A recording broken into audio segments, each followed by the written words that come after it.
What's up, everyone? Ben Barrows, aka Random Crown, back for part 4 of the $22 Mini Monday 6 Max hand history review. If you guys haven't seen all the previous parts, I encourage you to check them out before continuing here so you are all properly caught up as to what is going on. Now I have Queen 8 off on the button. Looks like we just fold this right from the cutoff. I have Ace 7 in the BB. And Ollie limps. We 3x ISO. And he calls. We get a Queen 10 deuce, 2 spade war. We completely miss. Just check back for the delay c-bet. Turn top pair. And we do indeed delay c-bet for value. A little more than half pot. He calls, and we decided to just check back on the river, figuring he can put us in a lot of tough spots by check raising. Could have just gotten there with some sort of straight. Yeah, I guess if he had like Jack 8, yeah, he would easily, play it like this and could definitely check raise the river. And yeah, we just don't see a lot of value in betting again on the river because we don't know how many worse hands he will actually call us with.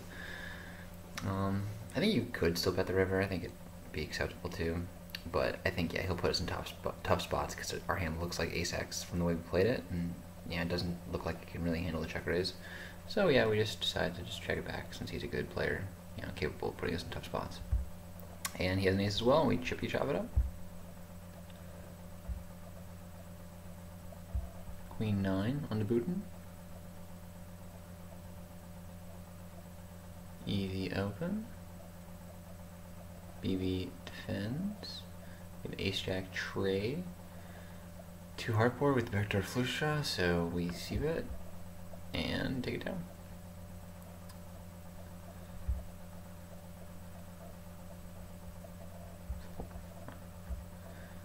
Looks like we just fold this open.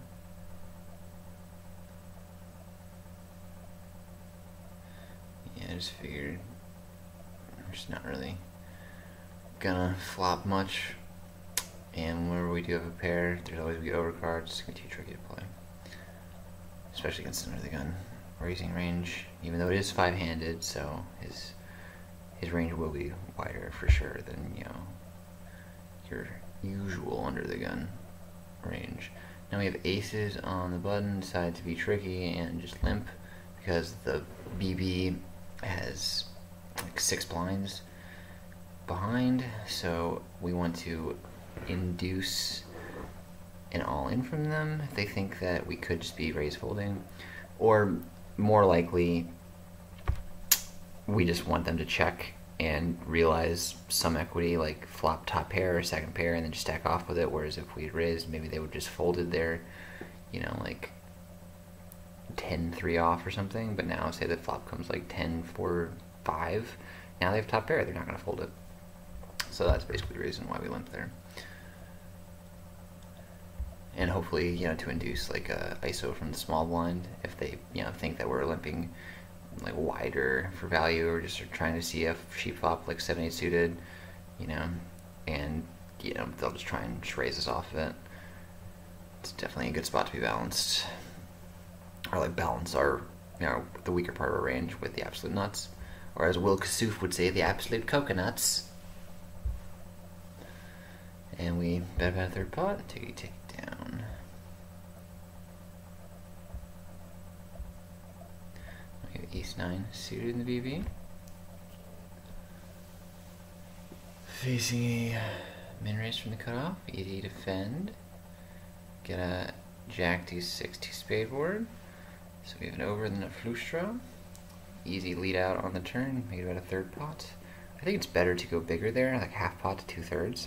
Because we have a draw and we wanted to try and win it right there without having to make our hand.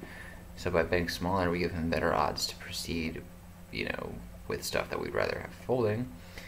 And we just ended up just checking the river. I think we were considering check calling, maybe just if there were other missed draws.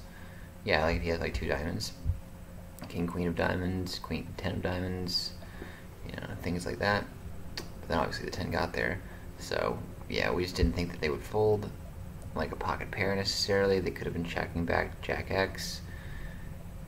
Might not even fold like a better ace high, so we decided to just give up, and thankfully they had a worse ace high. And we got a very pleasant surprise in the form of a shippity dip. Now we got a cutoff open, and we defend in the small bleezy. BB comes along as well. We get a 5-4-7 rainbow board, and we get a c-bet and decide that our 2 overs and backdoor flush draw are not worth it to come along with, so we just let it go, wait for a more clear spot to put chips in the middle. Now we have ace jack on the cutoff, easy open. And we ship them bleezies. Now we have king 10 in the SB. And we just limp with the intentions of calling an ISO, and we flop really well, second pair, and then second nut flush draw, easy check call, just to keep in air. And again, just check call the turn, and we get a 9 on the river, brings it in a straight, so thankfully they just check back. And second pair is good enough to ship some more chips to our stack. Yeah, they were just turning the old ace high into a bloof. Ace 8 suited, not good enough to call this under the +1 chip for well over 15 blinds. Probably the minimum we would call there is ace jack suited. Yeah, ace 10 suited seems too marginal. Ace 8 off in the BV. Facing this raise from UTG +1, and 3-bet from the button, easy fold. Ace jack in the small blind. Facing under the gun open. And we decided to call just because we figure they're going to be raising wide enough, playing worse aces and worse jacks. And the BB will probably come along with a lot of stuff that, you know, we're well ahead of. So yeah, we're just really calling for top pair value, basically. I mean, you could 3-bet as well to try and make the hand easier to play, so you don't have to like just rely on making top pair to win it. And then you'd have the initiative, you know, the range advantage when they call, and you can just take it down with c-bets a lot, and, you know, incredibly rep more when you barrel. But it's a higher variance line. We got a pretty deep stack and a pretty easy tournament, so we decided to just call and just, you know, keep the pot small. And that way we can get away for cheap if we miss, and if we make a hand, you know, we can still, you know, get paid pretty well. And we do miss, so we pretty much just plan on check folding. And BB leads, the rich calls, yeah, and it makes it really easy to get away from.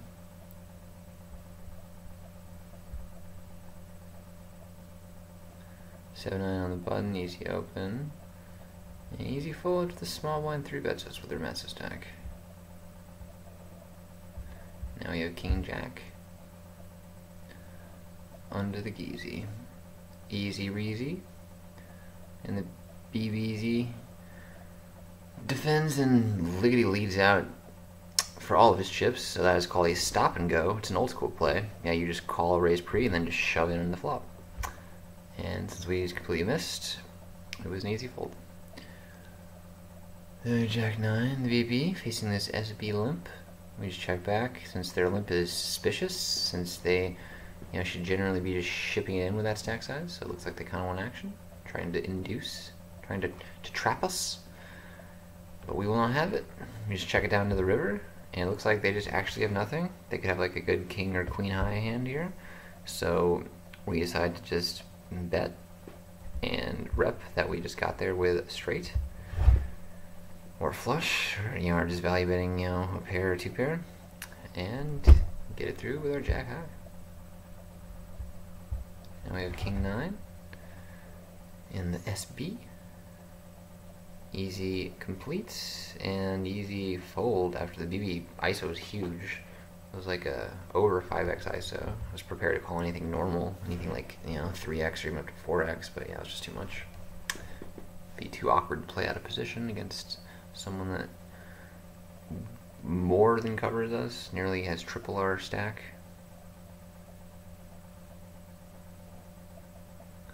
We have ace 10 under the gun +1. Easy open. The BB ships it. An easy call since it's for less than 10 BB total. And looks like they just had a better ace. Oh, okay, they had king 9 suited, so we were ahead, but they just flopped trips. So nice hand. 10-6. Looks like we just fold to an open. Yeah, I can't really be defending that. Just plays too awkwardly post. Out of position, especially with these stacks. I'll be very picky, choosy with what hands we go with when we have around 20 blinds. Because every decision matters so much more this deep in a tournament. King deuce in the BB against this only +1 open. Easy fold against all this action. Now we have 7-8 off in the SB. Easy call. Interesting decision here.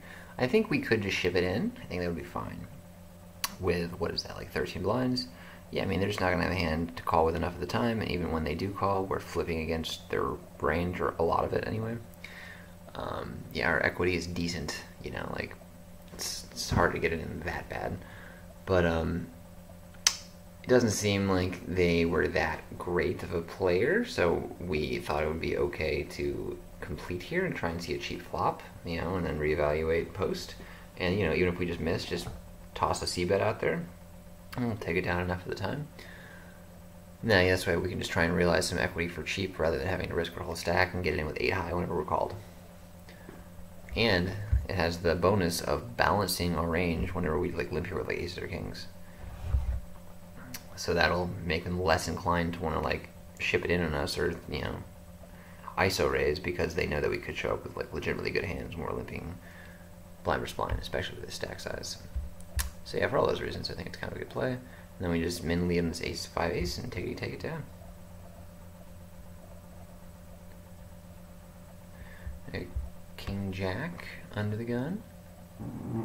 Easy open.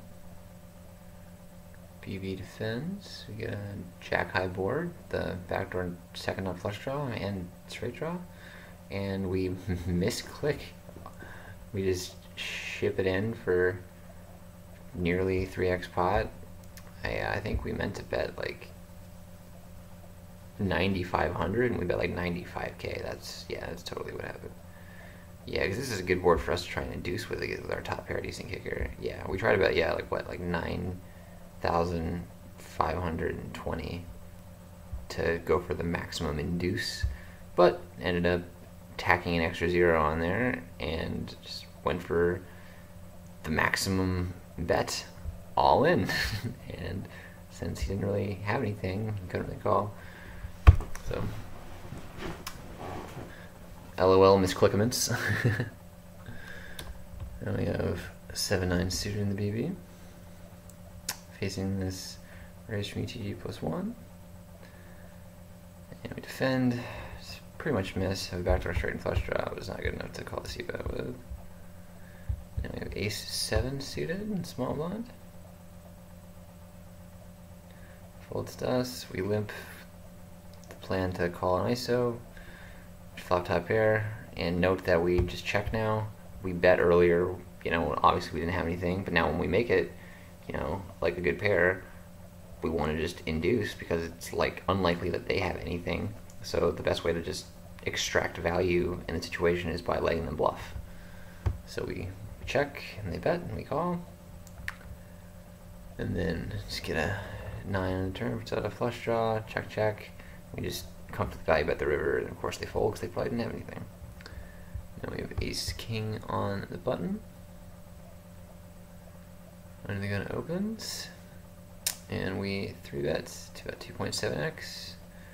Try and induce a 4-bet ship, but they just fold instead, which is a fine result. We have ace 8 in the BB. And small blind limps, doing what we were doing, trying to look strong on a smaller stack size. But we see right through it and ship in with our ace 8 off. Just, it's too good not to go with blind versus blind, and they just fold. Now we have 9 jack suited. And the small blind facing under the gun +1 open, cutoff call. We decided to make the loose overcall just because there's, you know, a decent man in there. We're getting okay odds. 9 jack suited, you know, fluffs pretty well, but not this time, so we just let it go to the Skiwatski. Now we have king 9 under the gun, and we just decide to fold, even though it is 5-handed. Yeah, like especially with the cutoff and small blind stacks, it was way covered, so they'll put us in tough spots. Now we have ace 5 off in the BB, facing the small blind slightly more than min is. Get 8-7-3, 2 clubs board with the backdoor nut flush draw and straight draw. And we turn the straight draw and the flush draw and easily call a bet. It's reading great odds. And then just check back the 8 river, which pairs the board, and just lose to bottom pair. But yeah, played fine. Couldn't really do too much different there.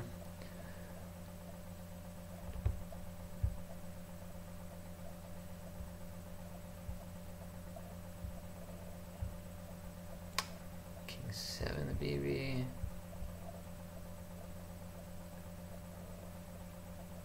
Yeah, easy check if the small blind limps. We could raise, could even ship it, but I think it's fine to just see a free flop, you know, just check our equity, and just kind of reevaluate position, because there's the possibility that they could be, you know, limping with a hand that they want action from, you know, like aces or kings, or, you know, just trying to induce with something. So we just check back and flop an open ender, and just bet with our equity. They call, turn puts out a flush, so we shut down our barreling ways. River a king, which seems like it's good for top pair, but not really since there's quarter straight, and they very likely could have an ace, so we just make the disciplined fold of our top pair, just because they probably didn't have air, and if they're betting for value, it's definitely ahead of what we have.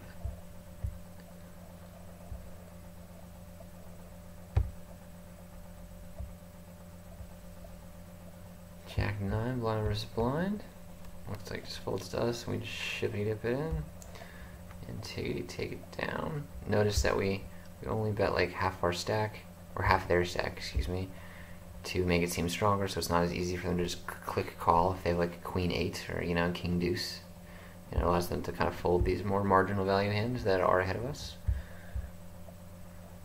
And we have pocket 6s on the button.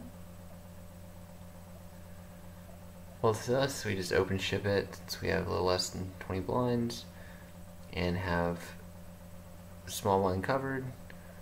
Yeah, it makes it a really plus EV spot. And they have ace jack suited, and we just ship the flip. So on that note, we are going to say no more for part 4, this $22 Mini Monday 6 Max hand history review video. Hope you guys enjoyed what we went through and hopefully learned something in the process, and hope you guys come back for part 5. I guarantee it will be jive.